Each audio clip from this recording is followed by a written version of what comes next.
사람들은 자기의 미래에 관해서 깊은 관심을 가지고 살고 있습니다.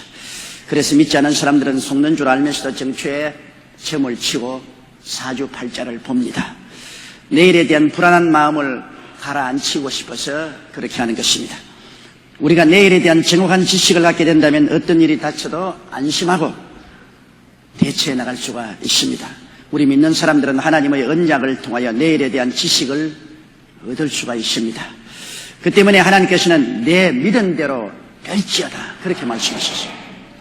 그것은 다시 말하면 하나님의 약속을 믿은 대로 된다는 것입니다. 우리는 하나님의 말씀을 믿음으로 내일을 알고 또 믿음으로 현실을 이기고 담대하게 살아갈 수가 있습니다.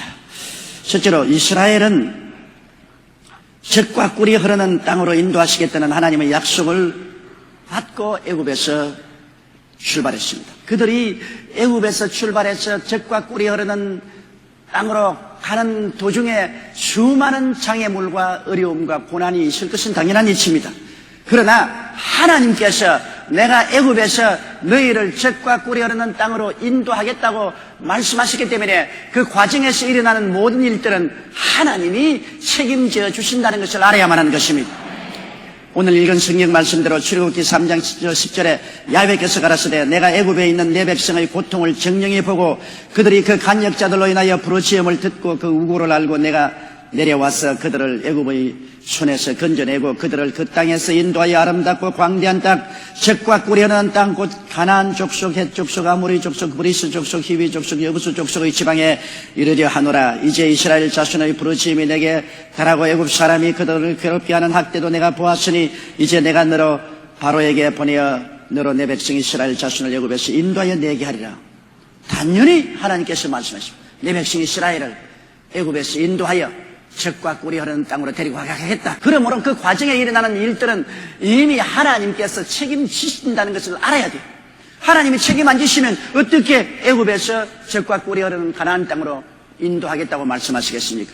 그들이 홍해수가에 왔을 때 큰 위기에 도착했습니다. 애굽의 바로왕이 대군대를 거느리고 도로 그들을 사로잡으려 왔고 앞에는 창렬한 홍해수가 막혀 있었습니다. 그러함에도 불구하고 이스라엘 백성은 두려워하지 말아야만 되었습니다. 왜냐하면 하나님께서 젖과 꿀이 흐르는 땅으로 인도하시겠다고 했었으므로 그 과정에 홍해수가 막혔다고 할지라도 그 문제는 이스라엘 백성이 책임질 것이 아니라 하나님이 책임져 주실 것을 알아야 하는 것입니다. 이스라엘 백성은 지식과 믿음이 없어 당황했으나 모세는 이미 미래를 알고 믿고 있었습니다. 모세는 눈에는 아무 증거 안 보이고 귀에는 아무 소리 안 들리고 손에는 잡히는 없어도 하나님께서 가나안까지 데리고 가겠다고 하셨으니 홍해가 아무리 가로막고 애굽의 대군대가 습격을 해와도 이 문제는 하나님이 해결할 것이다. 이 지식이 없고 이를 믿지 않은 이스라엘 백성은 당황하고 혼비백산하고 부르짖어 모세야 애굽에 장지가 없어서 우리를 이곳에 이끌어내어 죽이려고 하니 했지만은 모세는 이 지식을 가지고 있었기 때문에 그는 담대하게 말했습니다. 출애굽기 14장 13절 14절에 모세가 백성에게 이르되 너희는 두려워 말고 가만히 서서 야훼께서 오늘날 너희를 위하여 행하시는 구원을 보라. 야훼께서는 너희를 위하여 싸우시리니 너희는 가만히 있을지어다. 너희가 할 일이 무엇이냐? 가만히 하나님을 바라보고 믿고 있으면 하나님이 책임져 주실 것인데 왜 호들갑을 떨고 야단 법석을 하냐? 우리가 여러분 하나님의 말씀을 알고 믿으면 미래를 당황할 필요가 없는 것입니다. 그들이 수르 광야로 들어가서 사흘 길을 걸어도 마실 물이 없었습니다. 또 이스라엘 백성은 당황했습니다. 모세야 물을 다오. 우리를 광야에서 목말라 죽게 하겠느냐? 하나님이 책임질 것 같으면 하나님을 믿고서 견뎌야죠. 그런데 모세는 하나님께서 문제를 해결할 것을 알고 있었습니다. 그 방법은 하나님이 아시지 우리가 알 필요가 없습니다. 예레미야 33장 3절에 너는 내게 부르짖어라. 내가 내게 응답하겠고 내가 알지 못하는 크고 비밀한 일을 내게 보이려 하시. 우리가 알 필요 없어요.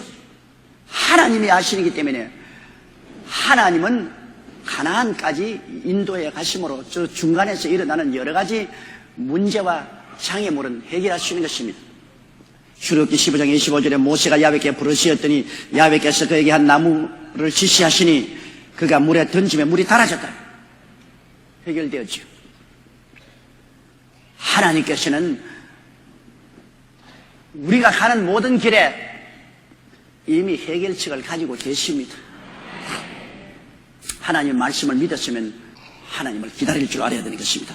이미 해결되어 있다는 지식과 믿음은 인간이 가져야만 한 것입니다. 하나님이 해결 안 하고 어떻게 적과 꿀이 흐르는 가나안 땅으로 300만 이스라엘 백성을 데리고 가겠습니까? 중간에 어려운 문제가 생긴다고 하나님이 손 털어버리고 하나님이 뒤로 돌아선다면 그건 하나님이 아니시죠. 홍해수도 하나님은 문제를 당했을 때 갈라놓으시고 수르 광야의 물도 달게 하는 것은 적과 꿀이 흐르는 땅까지 인도하겠다는 하나님의 약속을 이루시기 위한 것입니다. 시편 55편 22절에 내 짐을 야훼께 맡겨버리라. 너를 붙드시고 의인의 요동함을 영영히 허락지 아니하시라고 말씀하신 것입니다. 그들이 광야를 지나면서 경험할 식량의 결핍과 물이 없는 것과 건강의 문제 등 산적한 문제의 해답은 하나님께 있었고 인간은 하나님을 알고 믿고 인내만 하면 된 것입니다. 자꾸 하나님의 할 일을 자기들이 앞서서 해결하겠다고 발부둥을 치고 원망하고 불평해서는 안 돼요.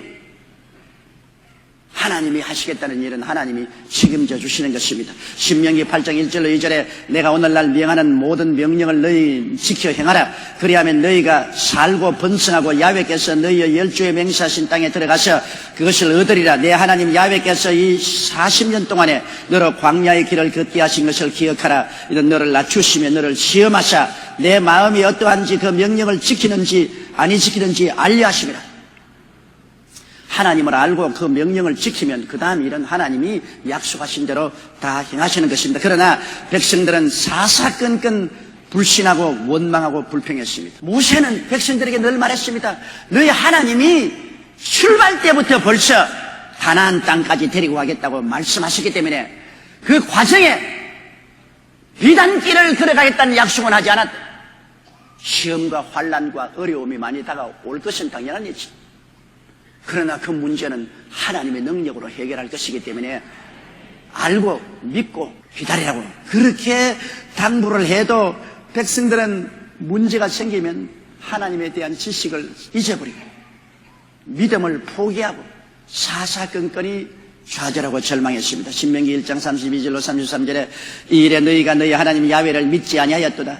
그는 너희 앞서 행하시며 장막 칠 곳을 찾으시고 밤에는 불로 낮에는 구름으로 너희 행할 길을 지시한 자니라.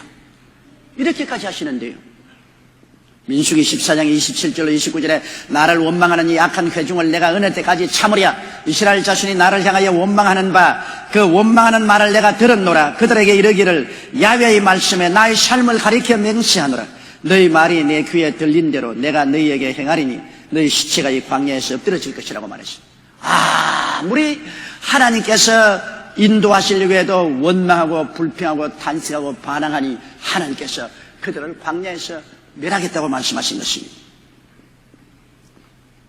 여러분, 이스라엘 백성이 가나안 7족과 전쟁하는 것도 이미 이겨놓은 싸움을 싸우는 것입니다. 왜냐하면 하나님이 너희를 인도하여 젖과 꿀이 흐르는 땅으로 데리고 가겠다고 말했던 것입니다. 그 들어가자면은 하나님의 7족과 싸워야 되는데 하나님이 데려 들어가겠다고 하셨으니 이미 이겨놓은 전쟁인 것입니다. 그들을 쫓아내야 들어갈 수 있지 않습니까? 은혜 많이 받으셨다면 아멘이라고 댓글에 남겨주세요. 동영상 전체 보기는 동영상 하단 링크나 고정 댓글을 참고해 주세요. 감사합니다.